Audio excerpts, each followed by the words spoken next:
shoot. Ito yung nga pala yung ano namin, yung water theme park layout floor plan. Dito, makikita niyo yung admin. Ito yung admin. Then ito yung entrance. Sa entrance, dito nagaganap yung queuing ng pagbili ng ticket, pati yung mga nag-online booking. So dito, kaya ako naglagay ng pintuan para may entrance papunta sa infinity pool. Ito yung infinity pool namin.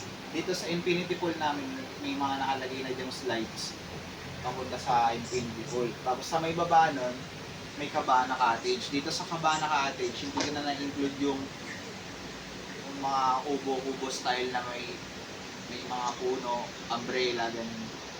Tapos sa taas nun, sa pagitan ng infinity pool pati ng Cabana, meron akong dinesignate na emergency exit.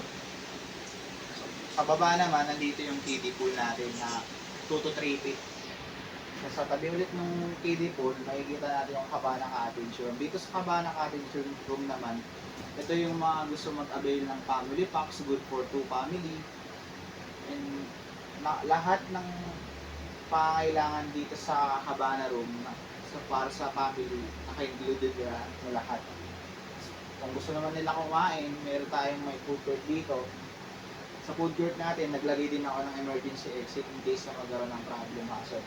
So sa splash pad, dito sa splash pad na to, maglalagay kami dito ng parang fountain na makukulay na pwedeng maging attraction ng mga customer. So dito sa taas, dito magsisiyar yung mga galing ng Cabana Cottage.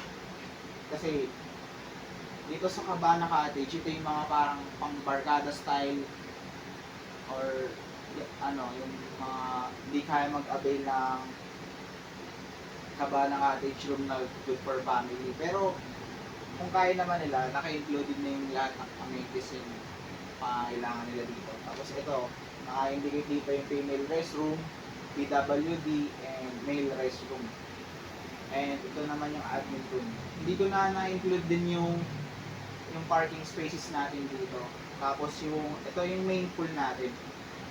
Main pool namin. Then dun naman sa Crazy River, hindi ko na rin na-indicate kasi